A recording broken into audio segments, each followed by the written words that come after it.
All right, we're going to go ahead and get started now.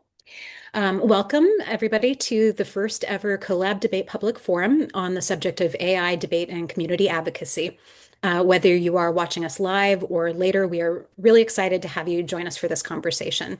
I'm Emily Cordo, CoLab Debate's Executive Director, and I'll be your moderator this evening. CoLab Debate is an Oregon-based nonprofit dedicated to an innovative and inclusive form of debate education.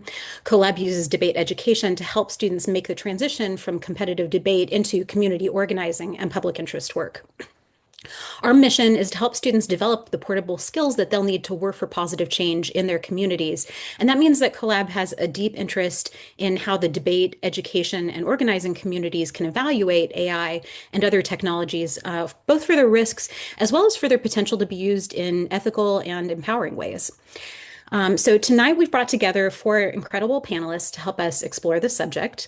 Early next year, CoLab will release evaluative resources to help debate programs, coaches, students, and other advocates and organizers make well-informed decisions about how to include or exclude AI from their operations. So I'd love to start by thanking and introducing our four panelists. First off, we have Kennedy Jayasumana. Kennedy is a principal software engineer and cybersecurity specialist and formerly a debater at Georgia Tech and Georgia State. Judd Legum is the author of the popular information newsletter, founder and former editor of ThinkProgress, author of the recent article, What Happens When You Trust AI for News, and a former debater at Pamona College. Alex McVey is the director of debate at Kansas State University and the author of several articles, including co-author of Presumption, Performance, and Praxis, Reclaiming Debate as a Site of Freedom, and formerly a debater at Baylor University. And Joe Patrice is the senior editor at Above the Law, where he covers the legal technology beat, and he coaches the Army debate team. He's formerly a debater at University of Oregon. Thank you all for being here. So I'd like to start. So to frame the conversation, as we evaluate the role of AI in debate education, which stakeholders deserve our consideration?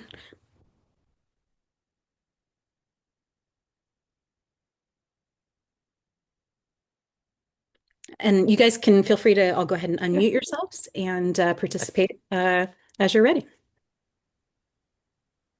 Kennedy, maybe we could start with you in talking about which stakeholders are most important when we're evaluating how AI is playing a role in the debate community.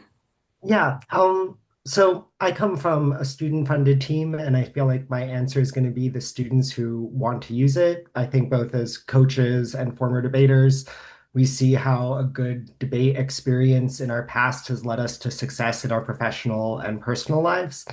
So really, it's about, showing debaters the advantages of this technology, and then that spreads to say, what is actually good. And as debaters, we really do consider the greater good of society and how it impacts the environment and the ecosystem we live in. Are there other stakeholders that we should be keeping in mind as we're evaluating AI? Um, I'll let I can let somebody else go, but I mean, I think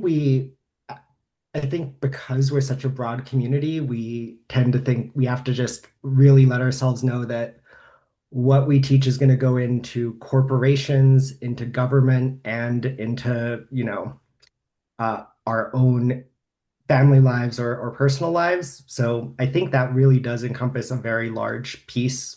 I'll let somebody else chat on this though. Yeah, I'll jump in on that because I kind of have a unique role coaching an army because the students that I have are obviously going to go on and be in the army for a few years, and so so I often think about that kind of "It's a Wonderful Life" feeling of like all the people who debate effects who didn't actually debate, because a lot of my folks end up doing things that can actually impact a lot of folks in awful and not so awful ways throughout there. And because in some ways, because they become officers, they also are responsible for lots of recruits of people who may only have high school educations, not have seen the world, come from areas of the country where they aren't exposed to a lot of stuff. And so my students end up being people who are responsible for that, and to some extent responsible for that, kind of shepherding them into the world, almost as educators themselves. So yeah, so I think there's knock-on effects to debate that are worth considering when we think about how we do this stuff.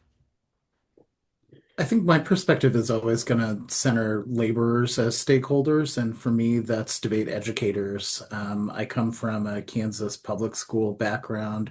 I've had the, great fortune of being able to connect with a lot of Kansas public school teachers at the high school level, being a college coach here in Kansas. And so when I think about AI and its impacts on debate education, a lot of what I'm thinking about is what happens to the folks who are responsible for laboring to produce debate education. And of course, that is going to have impacts on the students and we want student-centered education, but that's kind of the perspective that I take, is thinking about the impact that this has on labor. Yeah, I don't know if I have it seems like we've covered the full gamut of people who could possibly be impacted. So I don't know if I have anything to add there. Yeah, well, I think Alex's question or answer is a great segue into my next question, which is that given, I mean, whether you're focused on the educators themselves or debaters themselves, many debaters aspire to a career in education or even in coaching. So I'm interested in each of the panelists' take on how we should respond to AI-driven job losses in debate education. I mean, I think that one of the things that's I really feel like when we're talking about AI, there's kind of two things we're talking about.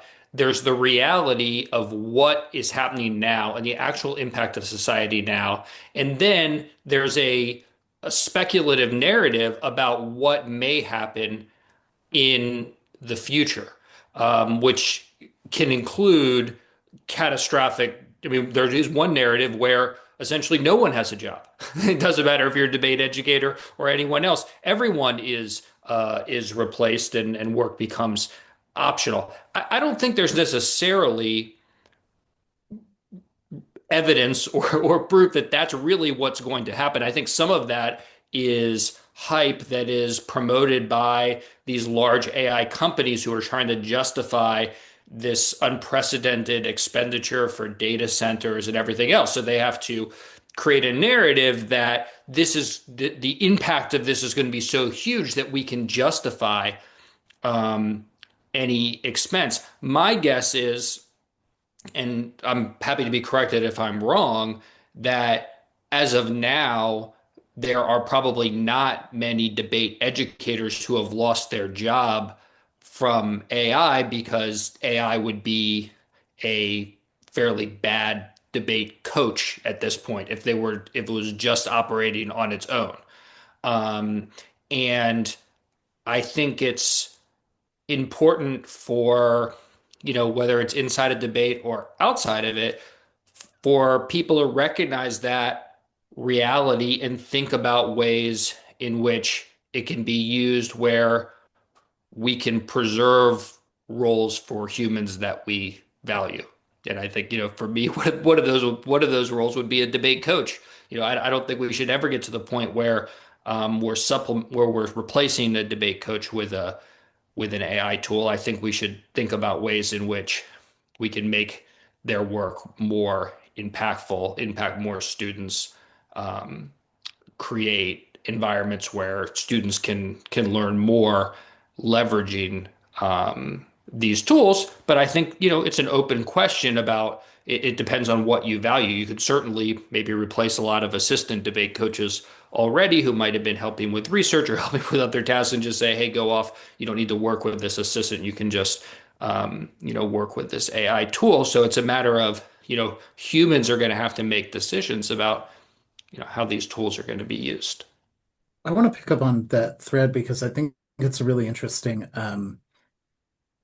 sort of like tension at the core of a lot of thinking about AI. And it's something that I was having a conversation conversation with an AI ed tech consultant who, I won't name here, but an organization kind of working to kind of spread AI education. And I kind of proposed the question of, well, is this not going to kind of destroy a bunch of jobs for educators, people who are in positions like me, public school teachers, debate coaches, people who rely on this as a career? And I kind of received well, trust us, the technology is not there yet. It is just a tool. It does not do that. And I think there's a sort of people speaking out of both sides of their mouth when it comes to AI advocates of a lot of promise about the revolutionary and transformative potential of this technology, including its ability to replace a bunch of the tasks that debate coaches or just educators writ large might do, while also, because they recognize the destructive potential that would have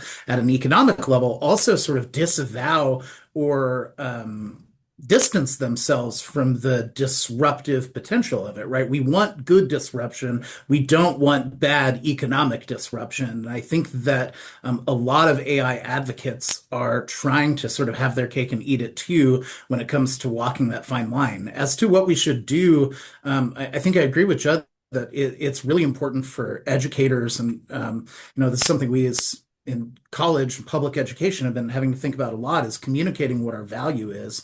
And at the AQ Miller School of Media and Communication at Kansas State, we talk a lot about the role of human communication in a world where humans are being written out of a lot of communication processes. And I think really defending the role of debate educators in bringing humanity back to the communication process is an important one, and one I think that we're going to have to rigorously defend if we want to kind of fight back against the incursion of a lot of this technology into the employment sector. One thing that Judd said that I thought was really important was the narrative. And I've found one of the things that I find really interesting is I feel like the most aggressive cheerleaders of this technology and its most bitter critics, usually when there's a divide like that, they think something different about the technology. But in this instance, weirdly, they think the same thing. They think that it's a super intelligent magic cheat box that can replace all humans. It's just the tech bros think that's awesome, and other people think that's terrible. And I think the reality is somewhere in between. It isn't, all that super smart. And while they use terms like "it's not there yet" because they're chasing an AGI, dragon that may or may not ever get there, when it works well, and when it works well, when this technology is working at its best, humans actually have to be super involved with it. If you send it out to go do something, it will do it wrong eventually. It'll get a lot of steps right, and then it'll fall off the rails. The human intervention is where it starts working at its best magic. It doesn't. To use a debate example, you can't necessarily say, "Hey, can you go out and get me a bunch of answers to this?" It can go out and give you a bunch of articles that are relevant that you then can get your stuff from, but it's just going to be a little bit wrong if you don't have the human intervening at some point to make those decisions. And understanding that there's still a gap for humans is a big part of how to make this stuff work and not seem, like it's hallucinating all over the place. I think a thing I've been thinking about here, though, is we can talk really frankly about what the limits of this technology are, but never underestimate the capacity for somebody with a profit incentive to put an inferior technology into place, despite the fact that it does not do the job we want. I mean, this is kind of the whole enshittification phenomenon is if you can make money by cutting corners, corners will be cut. And of course, that produces a worse product for consumers. Of course, it produces a worse product for citizens and civilians. But for the folks that can make money off of it, they don't care if the product is suboptimal. They care whether or not there is a profit to be squeezed out of the interaction. And I think that's a tricky thing to navigate as we have a frank discussion about what the technology can actually do, is that sometimes it doesn't matter if the tech isn't good enough, it will be implemented nonetheless. I do want to actually chime in with, as somebody who's working in software engineering and who's where that is literally replacing team members and friends right now. I think it's just almost unfair to say that it's not going to change how workers function in society. The analogy I really like to use is computers were originally people, not devices. They worked at NASA doing calculations, and it was people who could do math on slide rules very quickly. So of course, calculators caused those people to lose jobs. But what we actually saw was a lot of those people became software engineers, and there's more software engineers now than there ever were of computers.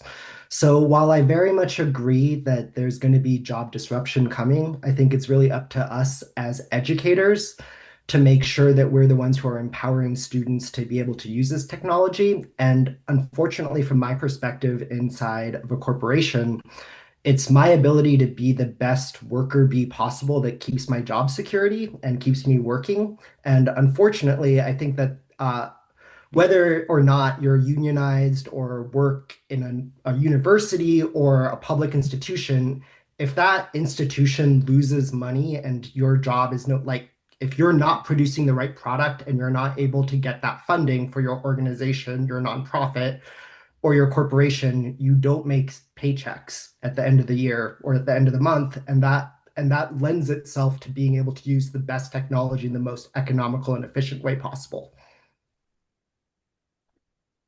Have any of you been personally experienced any examples of organizing in workplaces or in educational spaces around this issue of, how to ensure that a place still exists for the, assistant coaches, for example, or, for the kinds I'm speaking from the perspective of somebody who, got an MFA, got some freelance writing work, and within a couple of years, I was already out of a job. And within the writing community, there isn't any organizing. We don't have these kinds of coalitions that exist in a lot of other kinds of employment spaces. So I'm interested in whether any of you guys have encountered any of that kind of organizing. I have not encountered any of that kind of organizing. Um, but, I can speak a little bit to, as somebody who's in journalism now, the impact on writing and then sort of this kind of non-unionized, non-organized space. Because I think it illustrates, kind of the promise and peril of these technologies within, this industry, but in a lot of industries, which is that AI is very capable of producing a mediocre quality piece on virtually any subject. And actually, the newest models can produce, okay pieces, pretty good pieces on a lot of topics.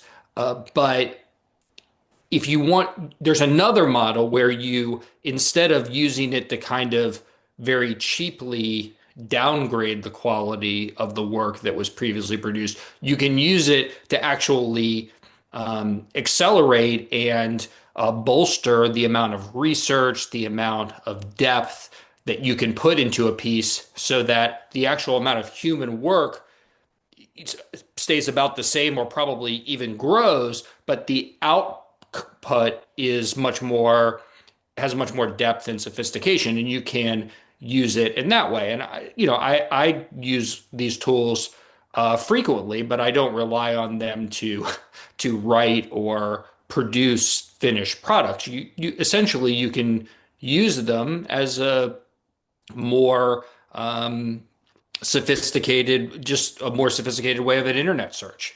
The primary difference is that an internet search wasn't arguing with you and trying to tell you that they actually knew the answers. And that's where the danger comes in.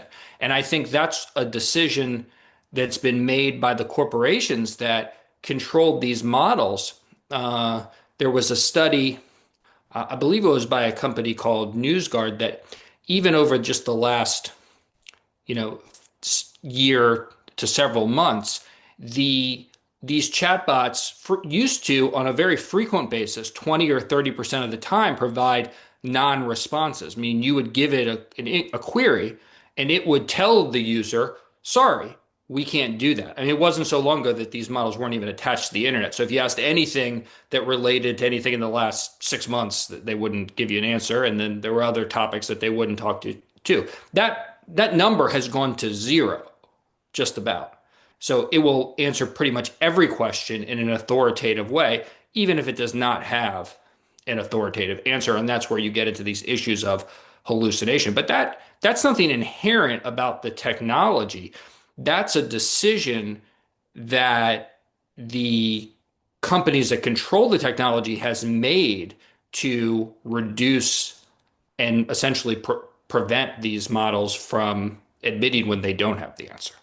So anyway, it's a long way of saying that I think that it's going to take it's going to take a lot of different active measures, both on the worker side, but also the consumer side, about what kind of products, in journalism, what kind of products do you want to have? Are you satisfied with sort of this kind of mediocre slop that can be churned out for virtually no cost, or do you want to demand more? And so that's going to be something that, if people just sort of sit back and let this wash over them, it's not going to end up well. But hopefully, there can be a different result. I think there's a lot of people who are, quite concerned about this, and they're going to have to make their voices heard in some way.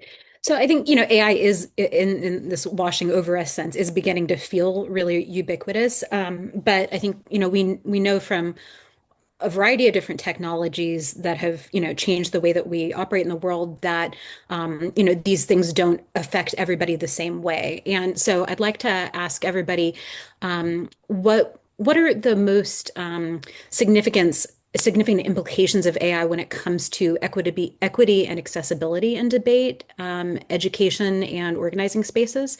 And I'm interested in both kind of what the implications for equity and accessibility are, both in the short term and the long term. Well, I'll just start just because I heard this one recently and I was very excited about it. Just a couple weeks ago, I heard that in a middle school debate program, they are now using it to they put higher level, often like philosophical research through it and tell it to put this in sixth grade English and then give that to the middle school debaters so that they can argue topics that are much further advanced than they are using this sixth grade English version of Baudrillard or whatever it is. And then they can use that as a stepping stone to teaching them to understand the real literature and be able to read the real literature by the end of their middle school debate career, which I thought was a super interesting way of stretching the window of debate to reach younger and younger folks with bigger and bigger concepts. So that's just one anecdote I heard recently that really impressed me. I so coming from if I was back at Georgia Tech without a coach, I think LLMs could do a lot to help me against some larger, more well-funded teams. I think, as Judd pointed out, we didn't have money for card cutters, but we had tokens, so we could pay agents to go research uniqueness the morning of the tournament instead of us staying or having to make a choice on whether to research uniqueness for arguments or get sleep or prep a new argument. I think the other thing that I have found particularly useful in my professional life is instead of having to go to a library or do a deep Google search and click 20 to 30 pages into Google results, I could ask for a literature summary and I can ask for competing interpretations that are well cited, and then I can go and look at those literature summaries myself. So I think those things allow us to short circuit some of the more tedious stuff of debate and get to more the guts of debate, which I think is evidence comparison, case construction, and adapting your arguments and flow management. Um, I also think that LLMs themselves can be very useful in the age of getting blocks and just having massive card dumps to be like, what do I really need to know? I mean, this isn't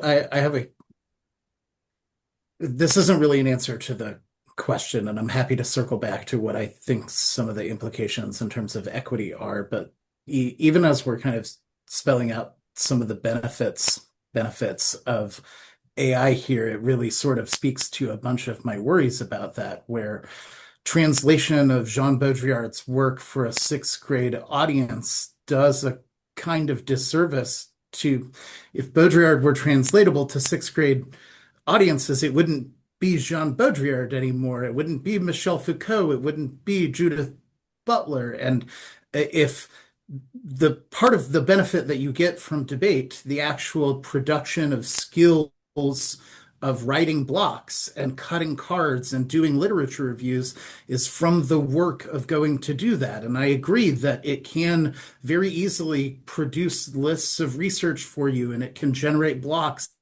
And I think I see the arguments about why that would have an equity value for programs that are under-resourced. I absolutely do see that. From an educational perspective, though, and this was a problem that I had with an article by Bouchard et al. About the integration of debate technology, and it's in the integration of AI technology into debate. And I think there's kind of a core contradiction at play here, where we posit that one of the skills that people can garner from debate is the kind of critical thinking that would allow them to challenge the results of AI misinformation, to more critically evaluate the products of AI generated content. But then it lists as sort of like, well, the benefits of using AI in the debate classroom are that it will generate your blocks for you.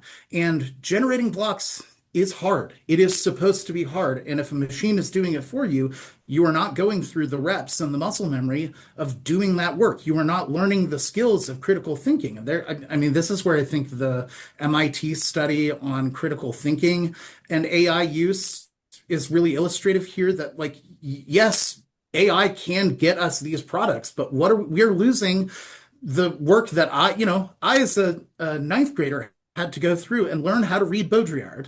I had to learn how to read Foucault, and it was difficult. And there was no skipping the difficult intellectual work. And just, an analogy I use all the time is you could get a machine, an exoskeleton that will bench press 500 pounds for you, but that's not the same as bench pressing 10 pounds and doing that 10 times, 3 times a week. And then the next week you step that up and step that up. And I worry about what's happening to our brains and the critical thinking skills that debate gives us when machines are doing that work for us.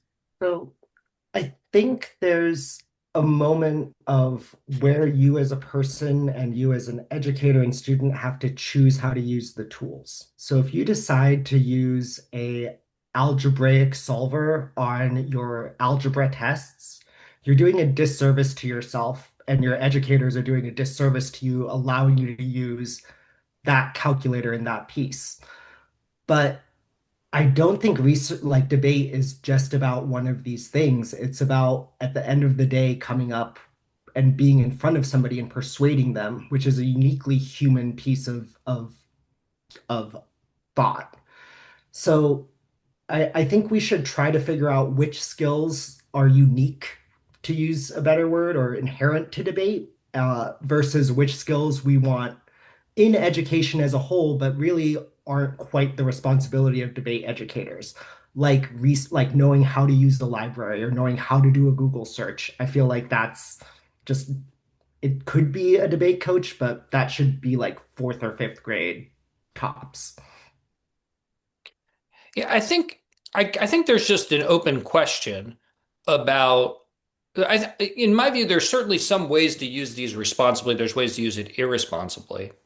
But I think there's an open question about, particularly the debate context, about, do you need to engage in this activity without AI altogether for some period of time so that you understand how the process works without this tool, so that when you then incorporate these tools, you're able to identify errors, you're able to make your own judgments, you sort of have a background of experience that allows you to evaluate what the output is.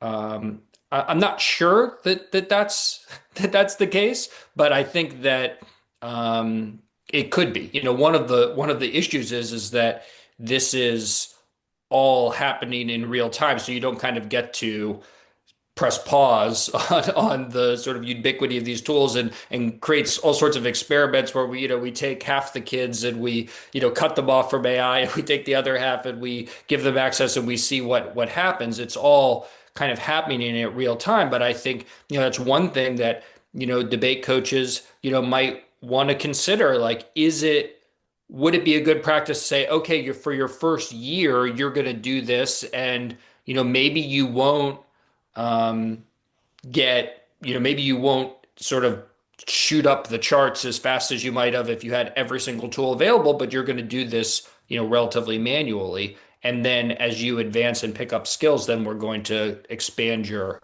toolkit.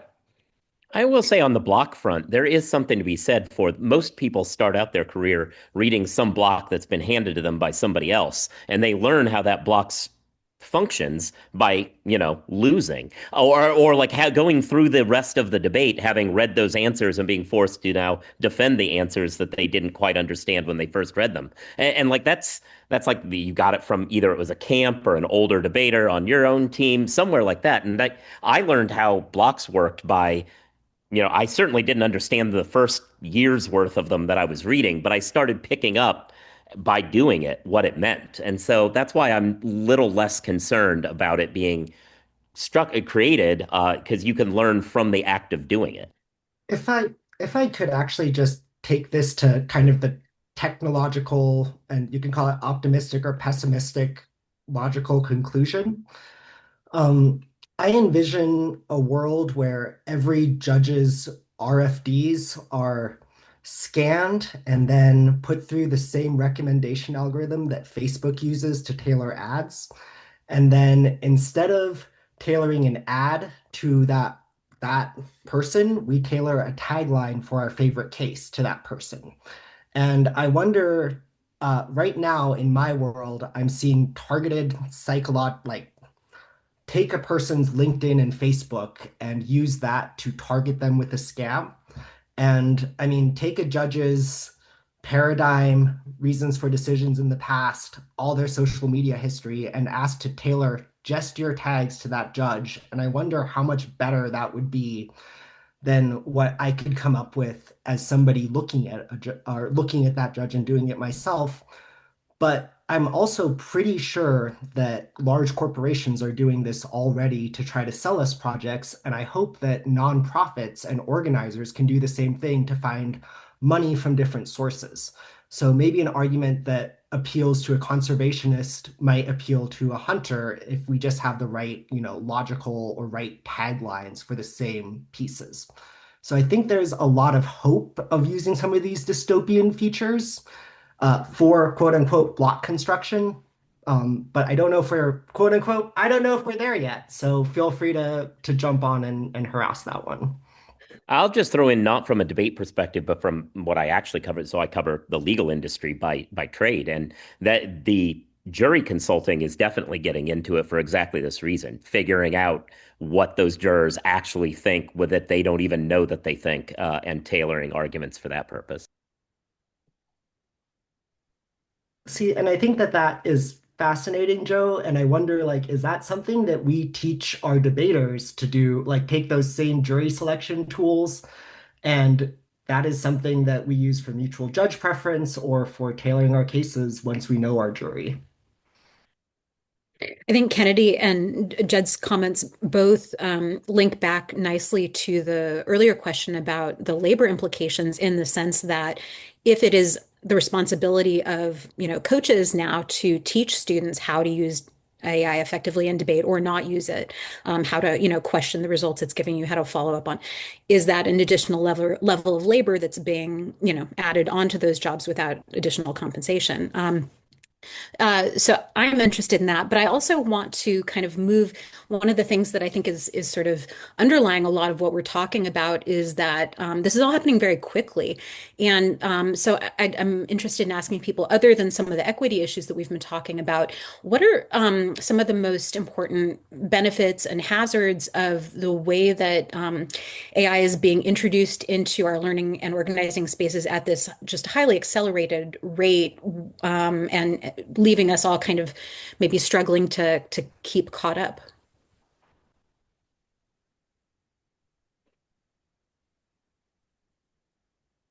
Have any of you guys had experience with having to approach any of these technologies in a reactive way in terms of them being introduced into your work experience or, other aspects of your life?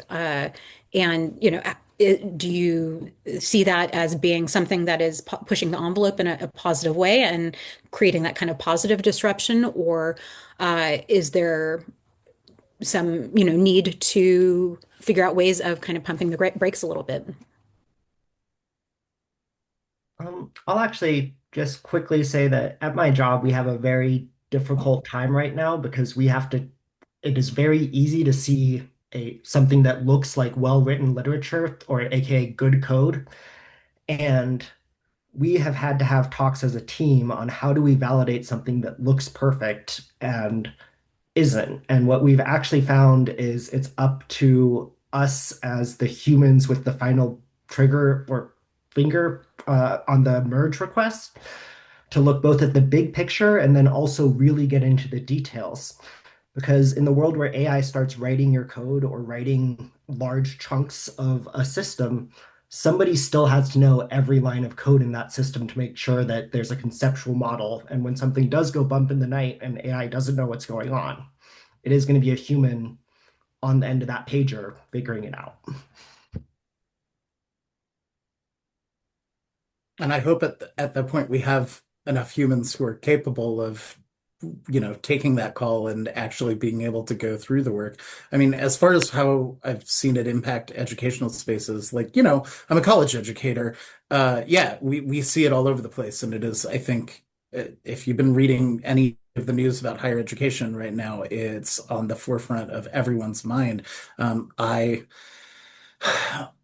saw a student paper a while back that cited a book from 1998, but had a quotation in it about the advent of the iPhone, which was a technology that was not invented for many years until after 1998. And so I've been kind of, firsthand recipient of slop, hallucination, produced content. I just this weekend, one of our debate coaches who was coaching in the high school circuit said there were um, sort of appeals processes about the use of AI in high school debate rounds. And as far as I understand, the Kansas High School Activities Association has developed policies similar to like plagiarism policies about the use of AI generated blocks to try to regulate and restrict it. And it is starting to influence high school decisions in debate rounds. So yeah, it is absolutely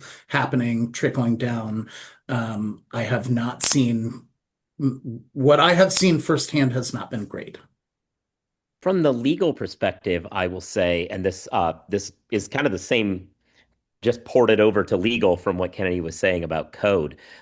My biggest concern, you talk about how it's happening very quickly.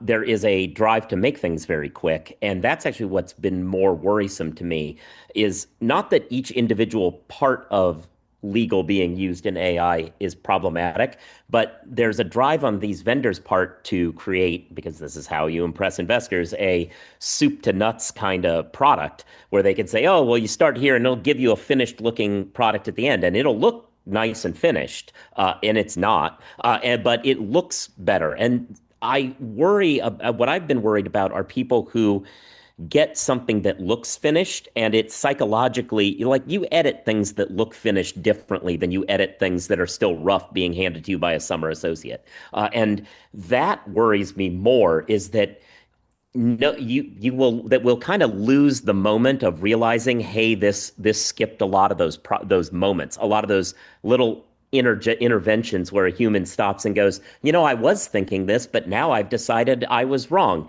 That gets glossed over, and you just get handed a final product and told, give it one pass over to make sure it's all right and be done. That loses something. And so the speed at which everything's being merged into one workflow that just jumps from here to here worries me more than even any of the individual parts, I if have that makes sense. I think that actually lends itself to a part of the solution for workers, though. These things are happening so fast that people who are either have the right experience or the right mentorship to know what is what should I have in my code? What should I let AI do in my code? What shouldn't I? What do I have to look for? What don't I look for? How do I validate and verify what I'm being handed? Those are the skills that I think, regardless of what profession you're in, when AI starts coming for your job, it will give you a niche and a skill set to fall back on. I think all of us have hinted around how much we hate enshittification or hallucinations, and that's why very quality substacks and channels that existed pre AI slop are so highly valued right now, is because those people, even if they are using AI, they have those skills to produce content that we love and are willing to share as, no, I trust this is an AI and I vouch for it myself. And somehow, as workers, we have to figure out how we can be that person instead of the person producing AI slop for profit. One thing that I think is related to this enshittification concept is the fear that I think many people have that the accelerated spread of AI creating a widespread dependence on it will potentially create a problem when later on, you start only getting the very basic, shitty version of it for free, and then everybody else has to pay a lot of money for it, which I think gets back to the equity question that we were talking about earlier. Yeah, my kind of, before I got sidetracked on the tangent that I went on, I do think that that was what I kind of envision as the future of the sort of equity measures for AI, is that it might raise the floor, but there's going to be a widely inaccessible ceiling in terms of debate education. So I do think that there is a good chance that a lot of people who may not otherwise have access to very basic debate coaching may get a certain level of coaching to get them to a certain level, but two kind of things that I could see being the result of that. This is, of course, this is a problem with capitalism, not AI. But, certain schools that have the resources to pay for better coaching are going to still have human coaches that will be able to, like the kind of knowledge experts that Kennedy was talking about, that will become a privileged luxury for the few. And it's sort of like, trained human agents for some of us, AI slop for everyone else, or alternatively, the ability to produce better models or proprietary models that are only accessible to a few people, where everyone else is kind of relying on a very basic model that is reliant on slop recursion and a lot of the problems that we're seeing with AI. And so I do think that a lot of the conversations about AI as a kind of leveling tool are taking place against a backdrop, a kind of political economic backdrop that makes me doubt the long-term prospects of that equity actually working. Yeah, I think that's really already the case. That it's really the paid versions of the models, especially, what Joe was talking about, using it as a research tool, which is how I use it, with journalism. You basically want to give it, you want an annotated list of links and other sources that you can go look up. Those are really available on the paid versions of the models. If you were to just use, the free version of ChatGPT, you might have very limited access to a couple of queries a day or something like that in the deep research mode. But otherwise, you need to pay. And so I think that's already could be an issue. If there was two debaters and one had access to only the free versions and one had access to the paid versions that are available now, even just the $20 per month, or the sort of not the $200 per month version, but the $20 per month version. I think the people with the paid version could produce a lot more robust output from that, and also have the ability to spot errors that were produced by the AI a lot more consistently. Because one of the most common error, there's the hallucinations, which happen way too often, but the most common error are the citation errors, where they're citing a source that is not that they're claiming this is the site to the source, but it's not that source. Um, the paid versions much more frequently will actually give you a link to that source so you can check to see if in fact that happened. There's a real risk without access to those more advanced models of just assuming that the source that it's claiming stands for a certain fact or argument is in fact that source, when very, very frequently it's not. So even as somebody with access to enterprise, like the enterprise AI models, I think there's actually a lot to be said about the lower level models being competitive, both from an informational standpoint and a cost standpoint. The DeepSeek moment that we had where a Chinese company put out an LLM better than GPT 3.5 that runs on your laptop kind of means that even if that team has a benefit for 6 months, another team using a lower language or a less intense language model can be there in 18 months. But it's actually even more fundamental. I think there's a skill of learning how to use lower level models better than higher level models. One thing we have to do at our company is figure out which model to use when, knowing that there's a cost difference between the two. And frankly, in a debate round, I'd much rather have a low latency DeepSeek model running on my laptop than a model that, has to go out to the cloud and do multiple iterations. So while it's probably true that for researching and putting out blocks, I'd prefer that enterprise model, I'd much more like to have a small model that runs on my laptop locally with access to everything on my computer for a round. And I think we need to teach students how to use those tools and have them for the right context. I would maybe say don't allow the tools to be used in the round. That might be my counter to that. Well, oh yeah, I mean, maybe we don't allow them to be used in the round, right? But we at one point decided not to let laptops be used in rounds, and then we decided, like Right.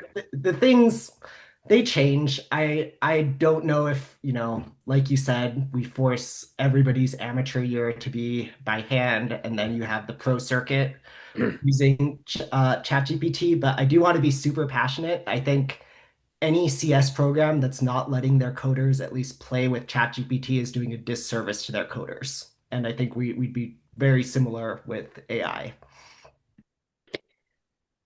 So Yeah, I'm one of those bit. Oh, I no, was go just ahead. going to say I'm a huge believer in the smaller models. Every time I see somebody demo that sort of stuff, I just sit there and think, I use the line that chasing the AGI dragon, which is why they're burning down the world, all the tech people. I'm like, these DeepSeek sort of models that don't require nearly as much work just as well for like 95% of the uses. Well, and learning how to use that model in an economic way to get the same effect puts you at an advantage compared to those larger, well-trained. So I think that this conversation about learning how to use the different levels of AI for the particular purpose is a really good segue into the next thing I wanted to ask you guys, which is how educators, students, and community organizers can maximize AI's emancipatory potential in their spaces. I'll go ahead and kick it off real quick. I think it's actually a matter of we as humans will have to use our judgment to decide when to use AI and when to do it ourselves or outsource it to another human. And I feel like teaching and learning the limitations through a competitive debate will be super useful if we decide to join a nonprofit and have to decide, do we hire a writer or do we just hand all of our content to an LLM? It's an unfortunate trade-off that you'll have to make your own advantage and disadvantage tree and then also decide, are you ethically comfortable with outsourcing a job that you otherwise would have paid for or not having that work done at all? And I think those frameworks are incredibly, like, as debaters, we're actually well trained to use those, to weigh those.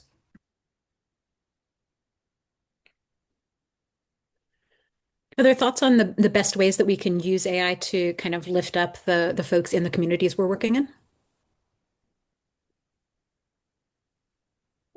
Well, I mean, I will say that like there was one of the articles that but I don't have off the top of my head because I've got the wrong window open, but that we looked at in preparation for this call actually talked a lot about exactly how it can be used in the kind of community organizing space. And among the various suggestions being made in that article were, there's a lot of mundane tasks that go into this. There's fundraising letters that need to be shot out there, and touches to various stakeholders, and all of that can be automated and sped up. Doing the sort of manual like work like that you otherwise would have to spend time on somebody else who can be used for a more higher level project if they aren't doing that kind of work. So yeah, there's always some sort of task that you can put it at, and it doesn't necessarily involve taking away somebody's labor. In many cases, especially in overworked nonprofit spaces, it's often taking that person from the low level work that they were doing and then using them to, put out another fire that's higher level over here. Yeah, I think I know the article you're talking about, Joe, the 7 ways AI can support advocates, organizers, and anyone working towards change. And I read this article and a few other articles, and a lot of the focus on AI in organizing and in activism seems to exist amidst a context of burnout, that I worry that the conversation that we are having is always at the level of how do we as individuals adapt and make ourselves more resilient towards a culture of burnout that is inevitable. And I worry about what happens when we concede that terrain of inevitability of burnout and overwork as the conditions that we're working on, while also not really being sure what the alternative to it is. And so, like, I do think there is an element of like a lot of what we are doing is obviously putting a band-aid on a very serious wound, which is the fact that we keep all getting more and more tasks, more and more productivity is demanded from us for a smaller and smaller piece of compensation, which is a fundamental problem of capitalism and inequality. And I don't think we are going to address, I think AI, it seems like using AI as a tool to make up for that is really ingraining us, making us more used to accepting that as the way that we have to operate moving forward. But I mean, I don't know what the solution is other than organizing to create lives that are not as dominated by the demand for productivity. And this may actually be like, I know I've kind of been the AI skeptic at the end of this. Maybe my thought is like, if we actually do want to see a revolutionary potential for AI, we need to take it to the other end of just fully automating everything. But that is going to require universal basic income, serious reduction of overall working hours for everyone so that we can have the time that it takes to engage in the patient, slow practice of learning how to think. And I also don't know if we're ready for that as a society, and if that would be the result of what would happen if there were broader scale automation, or if we would just continue finding more and more tasks for people to do because it's a good way for corporations to control us. And we also don't know, of course, if you could get to a point where you could fully automate everything just by continuing down the path that we are going. I mean, it's possible, but it's also very possible. And I would probably say more likely than not that we do not get there. It's like the path we're pursuing. If you get one PhD in physics, you know a lot about physics. If you get two PhDs in physics, you don't necessarily know twice as much about physics now. And that even if you got 10 PhDs in physics, you would not know 10 times as much. So we're sort of assuming that more and more and more of this is going to just solve all of these problems. Certainly the technology will develop, certainly it will get better.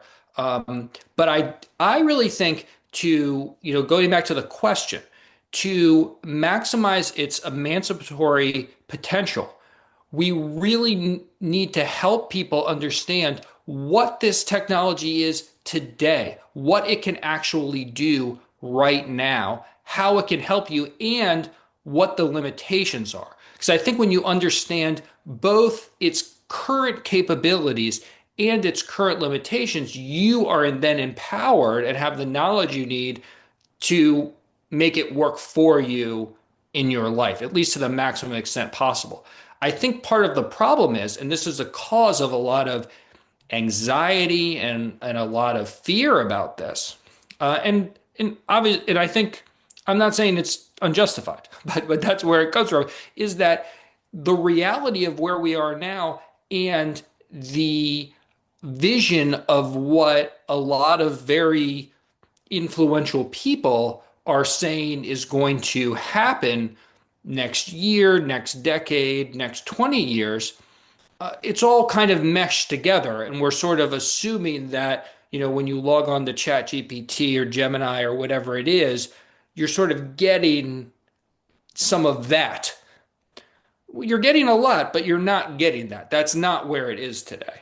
And so that's, I think, a very important distinction um, that gets lost. There are two um, kind of scholars on this who wrote a piece called AI as Normal Technology, and they were predicting a much. They believe that AI is extremely influential, is an extremely important tool, but they will develop much more slowly, and there'll be all sorts of human decisions that will need to go into its development rather than what's sort of the vision now where we snap our fingers and we're going to wake up one morning and all the cars are going to be driving themselves and the your breakfast is going to be made by a robot and you don't have a job anymore. So maybe we'll get there, but I think there's going to be a lot of steps along the way, and maybe we'll never get there. And all of those are possibilities.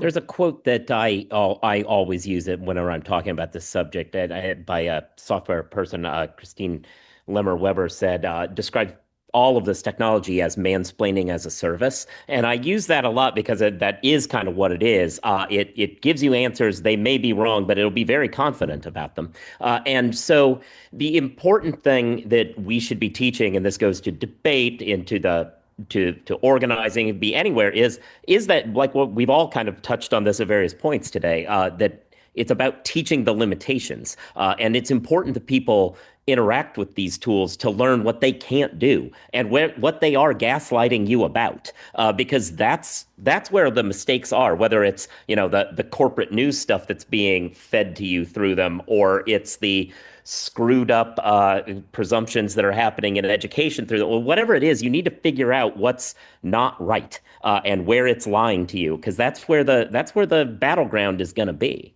Yeah, Joe, that's such an important part. The teaching, I think the like teaching the limitation. Another way of talking about that is teaching the magic of human communication as well, like teaching what we as human beings can do and the value of your own brain as a thing for thinking, for creativity, even if it's imperfect, even if it isn't as glossy or as smooth as a lot of the content that AI produces, and even if it's hard and tedious, your brain is a magical instrument and your voice is a magical instrument. And being able to use that is something unique that we as human beings have. And I think that's the other flip side of it, is like, yes, teach the limitations of the technology, but teach the power of the human as well.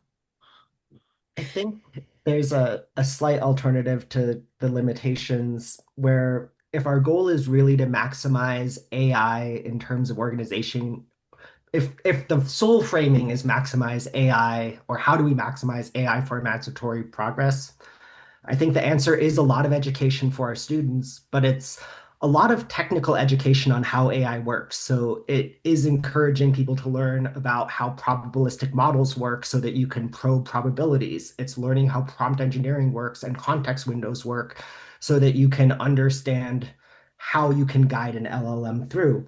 But it's also learning about fine tuning and learning how to apply these situations so that you can tailor a fundraising letter or you can reach a new audience. I think I'm actually beginning to wonder if the right thing is something where we actually encourage humans and AI to work together and compete in debate Judd, I know it was something that almost horrified you, but when I think of competitive chess, the best chess matches are not computer versus computer or human versus human anymore. It's a grandmaster working with their computer of choice to play another grandmaster working with their computer of choice. And I mean, how cool would it, like, what a great debate round would it be to see the CETA finalists, using LLMs and having access to all data. So encouraging and coming up with ways to create that space could be, absolutely horrifying, but it could also lead to something like Math Olympiad, where to solve a Math Olympiad problem, like by all means, have a calculator, have a math textbook, like that does not help you.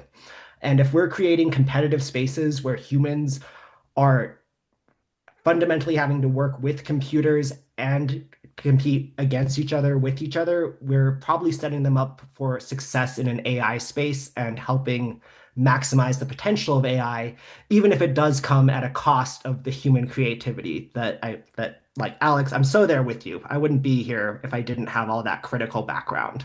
So like it's hard.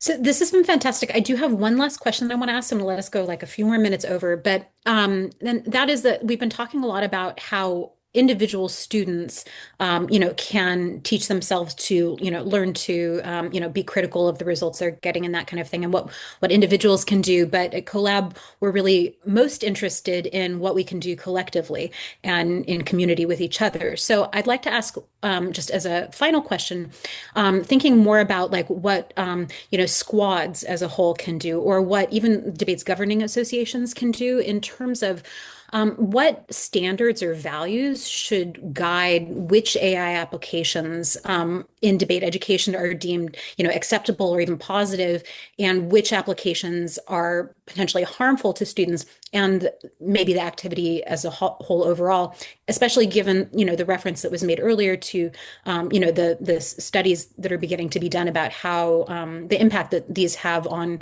developing brains and the brains of the folks who use them. Should there be any kind of standards set, or should it all be individual? And if so, what kind of standards should we be looking to determine, what's a good AI usage and what's a bad AI usage in debate? I mean, to me, like one standard that might, the perhaps an association could take is that the LLMs themselves are not a source, and that they can't be relied on as a source, and that you could use them to then, identify your source, but as a debater, you have an ethical responsibility not to present information that you get from an LLM as authoritative without first verifying the primary source where the information comes from. Yeah, I mean, fabricating evidence is already bad. It should stay bad. I don't think we need necessarily anything new. We just need to kind of go back to first principles, like don't make up sources as true. Don't use a technology that has a possibility of making up a source for you. Yeah, and I'm a little bit I don't know, skeptical of the capacity for debate organizations to come up with a set of rules beyond sort of, I think Judd's suggestion here is a really great one of, let's enforce the plagiarism rules that exist. For me, I think that what I am going to continue doing as an educator is to try to build cultures that value creativity from the bottom up, which I think I don't know, maybe that's not an answer to the what do we do as a collective, but I think it is a cultural question. And part of that is just my skepticism, even of like AI detector technology, and punitive measures to try to stop that. I worry about some of the equity implications of using those in debate. And as soon as you create one detection technology, somebody will figure out a way around it, which is kind of the nature of technological restrictions and people trying to avoid technological restrictions. And so for me, a lot of it is kind of going back to that. We need to be teaching people what the value is of what you can get beyond what AI can give you, and creating the kinds of debate cultures that value organic thought and creativity and choose to do something differently with debate.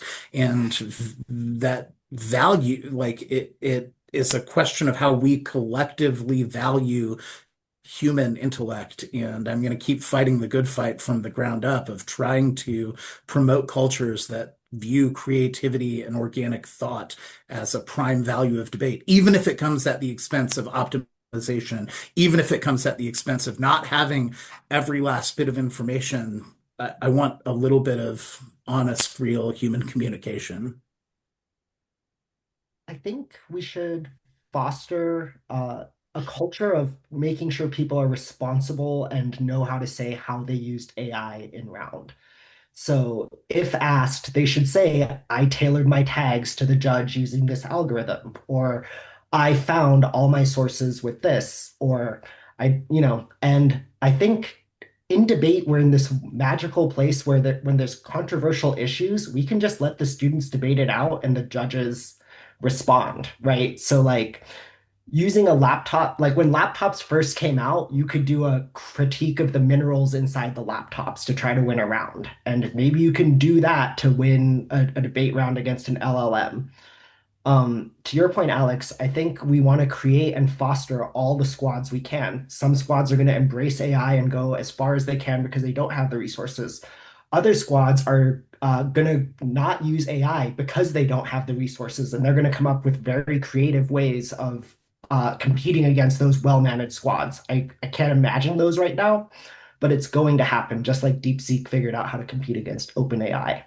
And I think, especially as an organization like CoLab, if we can foster all of those organizations and squads having the right tools so that they can critically ask each other questions and understand where the other teams are and have access to the other team's educations and tools so that they can better critique or co-opt or utilize them, will create a really good debate ecosystem that can help us solve these problems or help us create better debaters.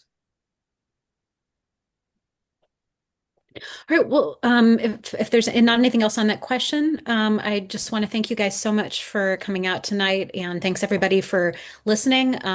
You can find CoLab Debate's website at colabdebate.org. That's COLAB debate.org. We're on LinkedIn, we're on Facebook, and we would love to connect with everybody and hear everybody who's listening's thoughts on how we should be approaching the AI issue, both again in education spaces and debate specifically, and then also in the organizing spaces that debaters are moving into as they begin their careers. So thanks again so much, and good luck, working with the tools that we're being given, and finding a way to help lift up all the people who are in these activities and in all of these other industries that are going to be, coming together to help us figure out what we want the future to look like.